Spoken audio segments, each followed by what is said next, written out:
A big hello to my YouTube family. Welcome to Diva Classes. This is Divya Vadvani, your English teacher.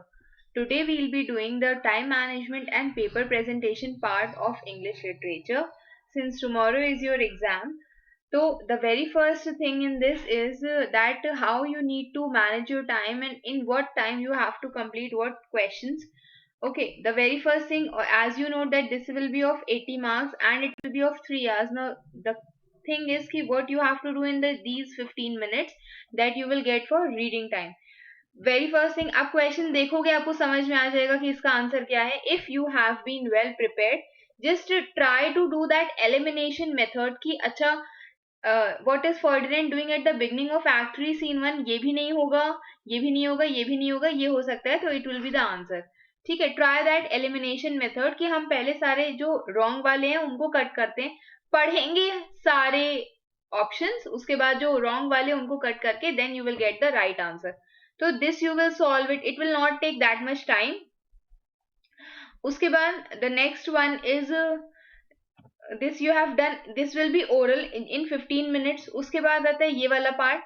इसमें whatever things you need to get कि आपने अगर paper पढ़ा है तो आपको एक ही बार में समझ में आ जाएगा कि अच्छा इसका रीजन ये होता है. सेकेंड थिंग, इन केस आप ये वाला क्वेश्चन जब भी अटेम्प्ट करते हो and you don't know the answer, तो leave it for that time. उसके लिए 2 लाइन 3 लाइन की स्पेस छोड़ दो and you can do it later. ठीक है, फिर this you have to solve in this. Next is कि जो these two, now comes the section B part 2, that is question number, there are how many questions there are there. आपको हर part से 3, in total 3 questions are there, echoes और इसके. तो इसको करना कैसे, जो 5-5 मार्क्स वाले हैं दोज आर कंपल्सरी, और 10 मार्क्स वालों में you have choice. So you have to choose between these two कि ये आपका 15 मिनट्स का काम है कि आपको इन दोनों में से जो भी बेस्ट आता हो, जो भी इसका भी आपको पता है कि हाँ ये वाला हम ज्यादा अच्छे से कर सकते हैं, तो that you will choose here. Similar thing you have to do in this eco part also, ecos part also, you have to choose either of the two. ठीक है, फिर next one is question number 5. इसमें भी these two are compulsory and you have to choose either of these two. ये हमने 15 marks में किया. Then start gathering the contents कि हाँ ये कोट्स थे, ये पॉइंट्स थे, these things you can mention in this. ठीक है, ये रहा मेरा पूरा 15 मिनट्स का टॉपिक जो आपको 15 मिनट में खत्म करना है, along with the part that you have to choose. Don't get confused in between कि नहीं अच्छा ये वाला करते हैं, ये वाला करते हैं. वो 15 मिनट आपके लिए यही है कि आप उस पूरे क्वेश्चन को देखो, जो specially the bigger 10 marks question उसको देखो, चेक करो उसमें कि इज इट सफिशिएंट कि हाँ हमको ये वाला आंसर में इतना आता है तो हम यही वाला चूज करेंगे. डोंट डू दैट कि हमने इतना पार्ट इसका लिख लिया, अच्छा ये हमको नहीं आ रहा है, चलो हम दूसरा वाला अटेम्प्ट करके देखते हैं. ठीक है, तो this will you waste your time also and examiner will think that the child is very much confused also. Then after that, as you know that you have to attempt all the questions in section A and section B. ठीक, again the same thing I will say that you have to start every question from a fresh page, starting with the time that your paper will start at 2 PM. ठीक है, the very first thing is कि ये 10 marks के हैं, तो सबसे पहले what you will do, question numbering is very important in this. There are students जो भूल जाते हैं क्वेश्चन नंबर्स लिखना, तो how you will mention, you have to simply mention question number 1. ठीक है, मार्क्स उसके क्वेश्चन नंबर 1 मेंशन करो. उसके बाद यहाँ पर 1 लिखा है, 1 का जो भी आंसर है A, B, C और D, whichever answer is there, उस आंसर को बस वहां पर लिख दो. अगर आपको लगता है कि ए आंसर है, लाइक जो फर्स्ट वाला पार्ट है इसमें आंसर बी है, तो 1 का आप बी भी लिख दोगे, दैट इज ऑल्सो सफिशियंट. आपके पास बहुत ज्यादा एक्स्ट्रा टाइम आपको लगता है तो वहां पर गैदरिंग वुड लिख करके भी अपना टाइम आप वेस्ट कर सकते हैं. This is completely up to you. But अगर आप सिंपली, जैसे अब सेकेंड वाला क्वेश्चन है, तो simply question number 2 you have mention, ये मेंशन करना is very important. Question number हमने एक ही बार मेंशन करना है, 1 मेंशन किया and then here you will write as B. These are the things that you already know, but उसका एक revision is necessary. ठीक है, फिर ये हमने किया. Now this how much time hardly it will take, since you have already done the question in the reading time. ये मुश्किल से आपके 10 मिनट्स का पार्ट है क्योंकि ओनली 10 क्वेश्चंस आर देयर. ठीक है, 10 मिनट्स आपके इसमें चले गए, 2 से 2 10. अब इसके बाद आता है मेरा गिव रीजनिंग वाला part. If you know the answer. Now देखो, अब इसमें एक चीज नोटिस करना, ये जो पार्ट्स है मैंने बहुत बड़े बड़े से लिए हैं किसी किसी में, क्योंकि हमको आपको एक्सप्लेन करना था। इट्स नॉट नेसेसरी कि हर चीज का, वैसे इतने भी ज्यादा बड़े बड़े नहीं थे, बट ये आपके ऊपर है कि how much you have to write. बस अटेम्प्ट करना उस चीज को। इट डजेंट मीन कि आप उस पेपर को कुछ नहीं आ रहा है तो हम उसको छोड़ करके चले आएंगे। Now we will move towards question number 2। When you will write question number 2, again उसमें स्टेटमेंट, कुछ बच्चे क्या करते हैं, ये वाला स्टेटमेंट भी लिख देते हैं टाइम बर्बाद करने के लिए। सिंपली क्वेश्चन नंबर 2 लिखो, 1 लिखो, ओके। बट अब ये क्वेश्चन है कि इसको आपको शुरू करना है कि नहीं। तो जब यहाँ पर बिकॉज ऑलरेडी दिया हुआ है, you can write directly the answer. There is no need to copy the question itself, ठीक है। बिकॉज यहाँ पर लिखा हुआ है, तो first thing, don't start your answer with this statement. इससे तो शुरू मत करना, क्योंकि कभी भी आपका कोई भी आंसर इस वर्ड से शुरू नहीं होता है, ठीक है। अगर स्टार्टिंग में, अगर आप लिटरेचर में भी, छोटे में भी आपने कभी देखा होगा, तो बिकॉज से कभी स्टार्ट होता ही नहीं है। दूसरी चीज कि when this part has already been given, आप उसके डायरेक्टली जो आंसर है वो लिख सकते हो। यहाँ पर जैसे ये लिखा हुआ है that in act 3 scene 1 the of the Tempest, Miranda disobeyed her father and crept out to meet Ferdinand. क्यों, वाई, सिर्फ यहां से आपका आंसर शुरू हुआ है that she is a young woman in love, and when her father is occupied she immediately looks to release Ferdinand from his labors। ठीक है, ये डायरेक्टली आपको इसको लिखना है, उसके अलावा आपको स्टेटमेंट्स कॉपी करने की जरूरत नहीं है। नेक्स्ट, नाउ दिस पार्ट, जब हमने 2 to 10 तक हमने वाला पार्ट कर लिया है, तो if these 10 questions are there, 10 questions are there hardly, तो ये आपको मुश्किल से 20 मिनट्स लेंगे। एक सेंटेंस को ज्यादा से ज्यादा 2 मिनट लगते हैं लिखने में, वो भी हम बहुत ज्यादा बता दे रहे हैं, ठीक। तो 2:30 तक ये वाला पार्ट आपका खत्म हो जाना चाहिए। बहुत maximum if it extends, if you right slow और यू राइट ब्यूटिफुली, तो बहुत ज्यादा 2:40, but according to me it should get over by 2:30। now comes the part of your long answers। Simply चीजें मेंशन करोगे। फर्स्ट वाले में section A, यहाँ पर you will mention it section B, उसमें लिखो क्वेश्चन नंबर 3। क्वेश्चन नंबर 3 मैंने mention किया, उसके बाद हमने लिखा यहाँ पर फर्स्ट पार्ट। ये सारी चीजें हम इसलिए बताया नहीं, देयर आर स्टूडेंट जो भूल जाते हैं क्वेश्चन नंबर लिखना भी, ठीक है। फिर हमने ये, अब इसमें एक चीज नोटिस करना, now this is something that when I was small my principal told me. क्या उन्होंने बोला था कि जब भी आप किसी भी कैरेक्टर को एकदम स्टार्टिंग में इंट्रोड्यूस कर रहे हो, like I have introduced Prospero, explain why Prospero ends the masque, तो we will write here Prospero, ठीक है। और ब्रैकेट में लिख दो या फिर कॉमा करके लिख दो प्रोस्पेरो द ड्यूक, या फिर the rightful Duke of Milan, ये एक्चुअल में था। या फिर you can also mention rightful Duke of Milan, या फिर द मैजिशियन। एग्जामिनर को पता होना चाहिए कि आपको पता है कि हु वॉज प्रोस्पेरो, जब भी आप किसी को फर्स्ट टाइम इंट्रोड्यूस करोगे तब। वैसे ही सेकेंड वाले पार्ट में कैलिबान के बारे में पूछा गया है, तो जिसके बारे में पूछा गया, ऐसा नहीं कि आप यहाँ पर 4 बार मेंशन करोगे कैलिबान और ये था, फिर फर्डिनेंड ये था, बस कैलिबान के बारे में पूछा गया। तो कैलिबान द स्लेव ऑफ प्रोस्पेरो, क्योंकि साइकोरैक्स का भी यहाँ पर कोई काम नहीं है, ठीक है। तो द स्लेव ऑफ प्रोस्पेरो, उसने ये काम किया। अब आता है कि 5 मार्क्स क्वेश्चन में और इसमें 5 मार्क्स में how much point you need to write. अब इसको प्रेसी से कंपेयर करो। Precis was of 6 marks and it was of 100, precis was of 6 marks and it was of 100 words. When this was of 100 words, अगर इस 100 words ने आपके around less than 1 page अगर लिया है, तो आई वुड से कि जब आप 5 नंबर का भी क्वेश्चन लिखोगे तो maximum it should reach 1 page, नहीं तो आप उसको मोर देन हाफ पेज से भी खत्म कर सकते हो। Like this is your A4 sheet, तो इस शीट का कम से कम इतने हिस्से, मोर देन हाफ तक भी अगर आप उसको खत्म करोगे, then also it will work. 5 marks is sufficient with this, okay. इसके बाद ये हो गया मेरा 5 नंबर का ये वाला क्वेश्चन।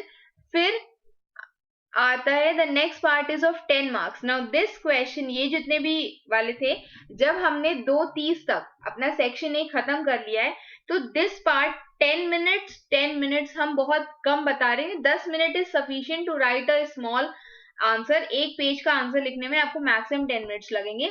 तो 2:30 से 2:40, 2:40 से 2:50, 2:50 पे ये खत्म हुआ. उसके बाद maximum you will right. This is also the same. either of the thing you have to choose, so you will write there. Third का A लिखना है, नहीं लिखना है तो थर्ड का B है. Numbering is very much important. अब थर्ड का जब आपने B लिखा, फर्स्ट थिंग, क्योंकि ये एक लॉन्ग आंसर है, started from a new page, ये हमने किया. इसके बाद जब हमने 2:30 पर सेक्शन A खत्म करने के बाद प्लस 10 मिनट्स प्लस 10 मिनट्स, तो जब 2:50 तक उसको खत्म किया है, तो 2:50 के बाद यू विल एटलीस्ट 20 मिनट्स हम इसके लिए दे रहे हैं, क्योंकि 5 नंबर के लिए 10 मिनट, तो इट विल हार्डली टेक 3:10. ठीक है, ये हम मिनिमम बता रहे हैं. इसके बाद भी आपके पास एम्पल ऑफ टाइम रहेगा. ऐसा नहीं कि 3:10 हुआ और इतने में मुझे पेपर खत्म होना है तो हम आंसर को छोड़ दें. You can shift a little. 3:15, 3:20 तक आप अपने अकॉर्डिंग मूव कर सकते हैं. आफ्टर दैट ये वाला पार्ट हो गया. 3:10, 3:10 के बाद now this comes the echoes. Echoes में भी वही सेम चीज है. First you will mention the question number, उसकी नंबरिंग यहाँ पर मेंशन करो. You have to describe the events. अब यहाँ पर शॉर्ट स्टोरी के लिए पूछा गया है, साउंड मशीन के लिए. अब साउंड मशीन का अगर स्टार्टिंग वाला पार्ट है, तो जितना उसमें पूछा है 5 मार्क्स क्वेश्चन में, again I am saying no need to describe it कि साउंड मशीन किसके द्वारा लिखी गई थी या क्या. It's not asked, just leave it. क्योंकि ये अगर आप 2-3 लाइन, 4-5 लाइन इंट्रोडक्टरी लाइंस इसमें वेस्ट करोगे, तो हो सकता है कि आपके मार्क्स, आपका टाइम उसमें चला जाए. Even though it is not asked, so the marks will not be deducted. ठीक है. फिर 5 मार्क्स का है. You just have to describe the events that occurred when Klausner went to the park with his sound machine. जो सबसे last वाला part है, यही पूछा गया था इसमें. तो जब उसको आपको डिस्क्राइब करना है, अगेन इट विल 3:10 से लेकर के यहाँ पर कितना 10 मिनट इसको लो, 3:20, और ये हो गया 3:30. 3:30 तक ये खत्म होगा. 3:30 के बाद अगेन द सेम थिंग, कि अगर क्वेश्चन नंबर थर्ड अटेम्प्ट कर रहे हो तो थर्ड का ए है या बी है.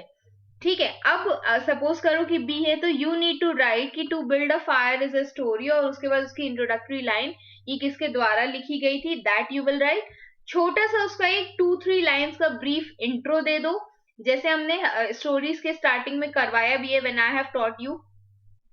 तो वो 2-3 10 मार्क्स में you should write, so that आपका वो एक ओपनिंग लाइन के जैसे हो जाता है कि चलो ठीक है, इतना आता है. तो अगर आपने उस पर्टिकुलर स्टोरीज को ओपनिंग क्लोजिंग अच्छी की है, तो at least you will get better marks in that.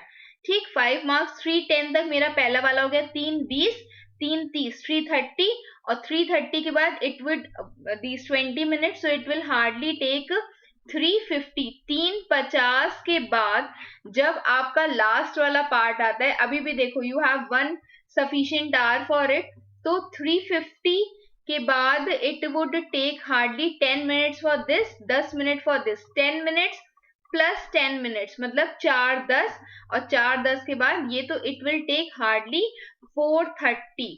ठीक है. सफिशिएंट टाइम आपके पास है. अगेन आई एम सेइंग कि अगर हम आपको इतना टाइम बता दे रहे हैं, आधा घंटा आपके पास फिर भी बचेगा. अगर आप अपने पूरे शेड्यूल को सोच करके भी अगर लिखना है आपको, if you have to think and write, फिर भी 5-5 मिनट बहुत ज्यादा लगेंगे. तब भी एटलीस्ट 15 मिनट्स आपके पास लास्ट में बच जाएंगे. ठीक है. अब ये वाला पार्ट हो गया. Now again comes the this. Till here I have told कि either of the two you can write. फिर से वही सेम चीज है कि इफ 5 मार्क्स वाला आंसर है, तो what you will do, 5 marks answer में हार्डली 1 पेज. ठीक है. 1 पेज, या जिसे हम कह सकते हैं कि 100 वर्ड्स, 100 to 150 वर्ड्स कह लो, 100 to 150 वर्ड्स कह लो, क्योंकि स्टूडेंट्स हैव डिफरेंट राइटिंग, किसी की बड़ी किसी की छोटी. तो 5 नंबर में टेक 100 to 150 वर्ड्स, और 10 नंबर में टेक 200 to 250, और चलो मैक्सिमम 300 वर्ड्स. ठीक है, 300 वर्ड्स का मतलब क्या होता है कि 5 marks I am saying you 1 page, तो this 10 marks will take you 2 pages और maximum of 2.5 pages it will take. तो उसके लिए पहली चीज आपको अच्छा खासा कंटेंट आना चाहिए और quotes should be mentioned. You can use black pens to highlight your quotes. ठीक है, यही सेम चीज आपको इसमें भी करनी है क्रॉसिंग द बार में। फर्स्ट वाले में 5-5 मार्क्स में there is no need to describe the who has written whatever. हाँ, अगर आपको ऑथर्स याद है और वेरी इंपॉर्टेंट करेक्ट ऑथर्स याद है, सिर्फ तभी ऑथर्स या पोएट्स आपको याद है तो आप इसमें सिर्फ मेंशन कर सकते हो it is written by this person और उसके बाद आप अपनी स्टेटमेंट लिखो, लेकिन बहुत ज्यादा उसको डिस्क्राइब करने की जरूरत नहीं है, जितना आपसे पूछा गया है सिर्फ उतना उसमें लिखो। Same is with music makers also. देखो म्यूजिक मेकर्स में हमने आपको पहले ही बताया था कि बस म्यूजिक मेकर्स में उन्होंने बहुत सारी चीजें बताई हैं कि म्यूजिक मेकर्स क्या कर सकते हैं, ये कर सकते हैं वो, तो वो सारी चीजें बस आप अपने पास पॉइंट्स में लिख दो, घूम फिर करके इतनी सी पोएम से आंसर उस उतने में से बनेगा, it's not that difficult. Okay, इसके बाद last is darkling thrush, again the long answer is there. तो इसमें जब 10-10 नंबर का है तो at least learn introductory lines and closing lines is up to you completely, but at least introductory lines उसकी पढ़ लो of story and poem की, अगर कुछ भी आता है तो आप उसमें ये सारी चीजें मेंशन कर सको। ठीक है, this is clear. After that next part we will take the part of suggestions जो हमने पिछले वाले वीडियो में भी लिया था of language। तो what are the general comments और सजेशंस। अब देखो ये क्योंकि ये प्रीवियस ईयर का पार्ट है 2020 का, तो कुछ चीजें थी that students need to know जो उनको द काउंसिल थॉट की these are difficult, comparatively difficult for students to understand, तो ये सारी चीजों पर थोड़ा सा ज्यादा फोकस करना। फर्स्ट इज कैलाबान, जिसमें हमने ऑलरेडी बताया था कैलाबान इज अ बॉर्न डेविल, तो उसके बारे में पढ़ो, ये आपके कोर्स का नहीं है, इसको छोड़ दो। फिर life lesson taught by B Wordsworth, ये वाला क्वेश्चन भी we have done in previous year paper, और उसको क्यों एक एस्केपिस्ट कहा जाता है, क्यों वो रियलिटी से भाग रहा होता है। उसके बाद Dover beach, the relationship between faith and religion, now this is the third stanza जो आपको उसका पता होना चाहिए, वैसे तो फर्स्ट और सेकंड भी इक्वली इंपॉर्टेंट है। फिर is the power of music makers, music makers again I am saying कि बस वही 10 पॉइंट्स उसके प्रिपेयर कर लो, उतना ही काफी है, but you will write it in paragraph. ठीक है, 1 paragraph will hardly take 5 to 6 lines, उसके बाद you will leave the paragraph, ये भी आपके काम का नहीं है। Okay, now there are a few suggestions जो स्टूडेंट्स को दिए गए हैं।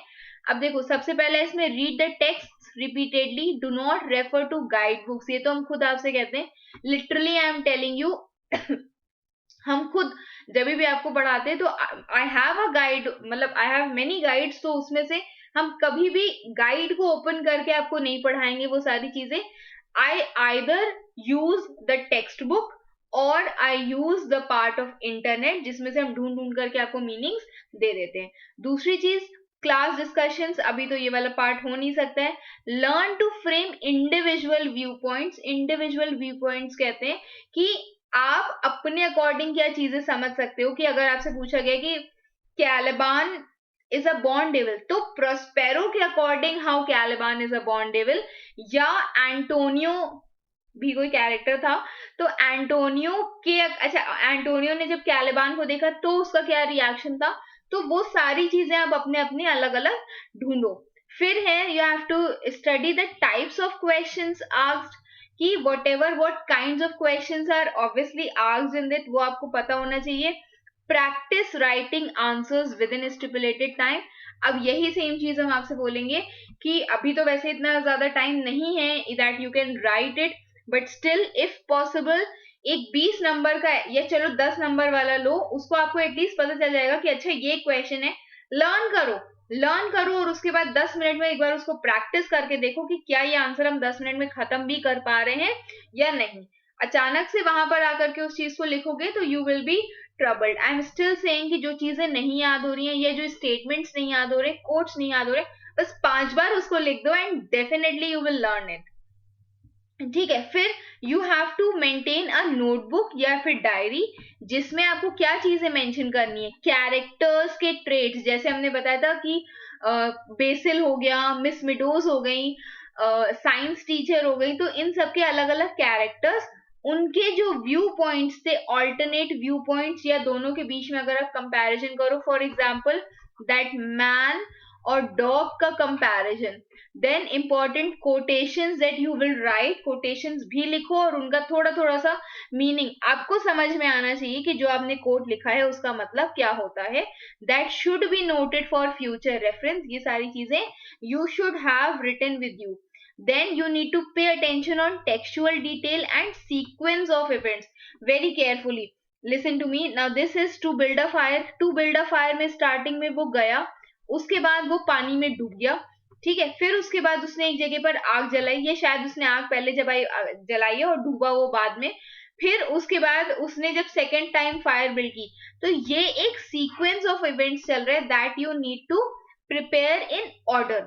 उसके बाद अवॉइड राइटिंग जनरलाइज्ड समरीज, ये हमसे बहुत सारे स्टूडेंट्स ने पूछा था कि मैम समरी पढ़ने काम हो जाएगा, तो आई वुड सजेस्ट यू कि summary you can prepare only of poetry, क्योंकि पोएट्री कंपैरेटिवली डिफिकल्ट होती है, but I will not suggest you to prepare it for Klausner, कौन सी थी, the sound machine, to build a fire, ये जितनी भी डिफिकल्ट है वो देखो डायरेक्ट चीजें ही उससे पूछी जाएंगी, क्योंकि the story is too long, तो आपको सिर्फ उतने उतने हिस्से को पढ़ो, frame it into indirect sentences. Okay, और एक और चीज आई विल से, ये शायद हमने हटा दिया इसमें से, है इसमें, देखो एक चीज इसमें लिखी हुई है, जैसे जो क्वेश्चन आपसे जिस फॉर्म में पूछा गया है, write it in that form itself, describe the events that occurred, stories है, पास्ट टेंस में पूछी गई है, स्टोरी है वेंट, क्लॉजनर वेंट, पास्ट टेंस में, write it in past tense. Okay, वैसे इसमें the struggles and challenges face by women in the short story, तो ये जब प्रेजेंट टेंस में, तो write it in present tense.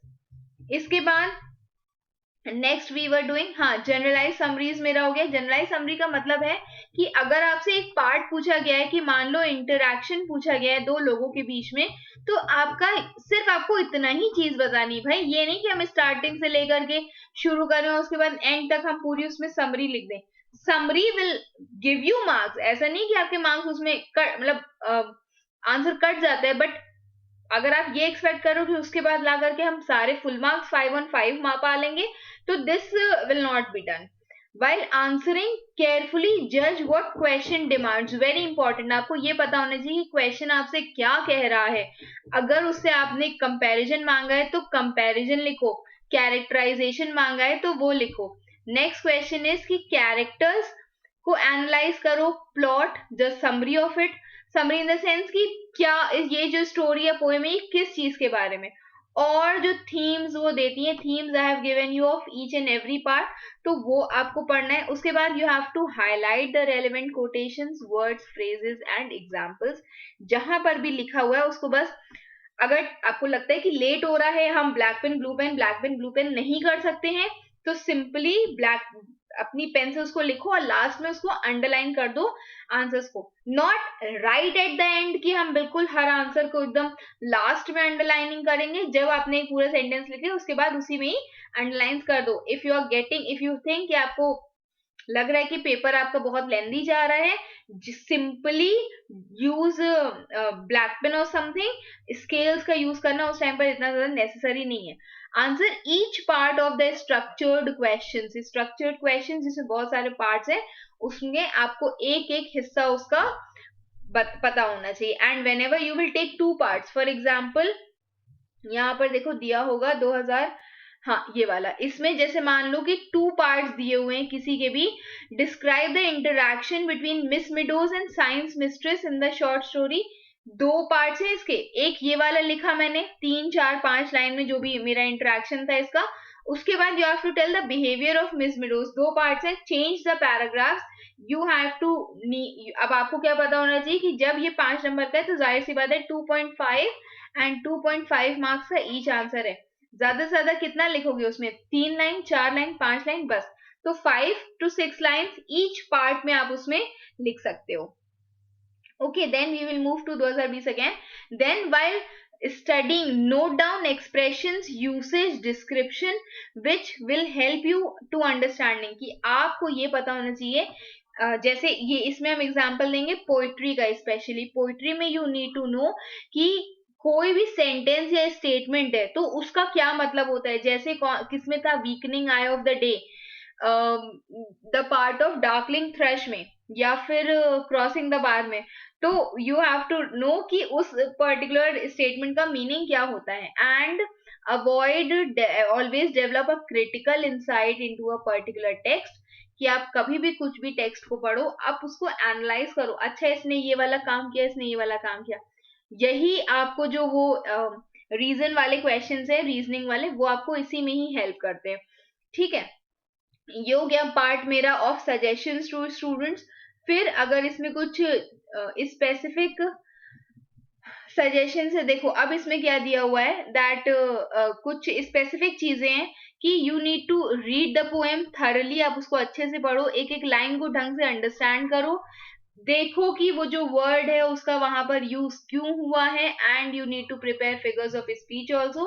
Figures of speech आपको चैनल पे मिल जाएगी मस्ट वॉच वाली प्लेलिस्ट पे.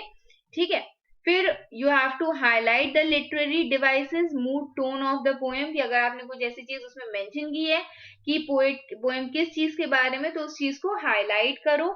Metaphors and similes, if any comparison is there then you can mention it there. Then student should be able to mark the progression of ideas thoroughly. आपको जब आप text पढ़ो तो आपको एक स्टेटमेंट लंबी सी पता होनी चाहिए कि हाँ इसके बाद ये वाली चीजें हैं. और लास्ट में टेल द स्टूडेंट्स की textual details are of utmost importance while writing answers. Cross references should be made wherever necessary. इसका क्या मतलब है कि कोट्स आप मेंशन करो जहां पर भी आपको लगता है कि आपने एक स्टेटमेंट दी है तो उसको वेरीफाई करने के लिए कोट्स लिखो. Okay, this much was sufficient. I think इसमें ऐसा तो कुछ नहीं है जो हमको एक्स्ट्रा लिखना पड़े. हाँ, 2018 वाले में भी वही सेम चीजें दी हुई हैं जो आपके 2000 उसमें दी हुई हैं कि आपको राइटिंग आंसर्स करने हैं. Thorough discussion of any scene, poem और prose is necessary. You need to underline important lines. ये देखो यहीं पे साफ साफ चीज लिखी हुई है कि आपको लाइन्स को अंडरलाइन करना है. जहां पर quotations which can be used as quotations, use quotations and substantiate from the text.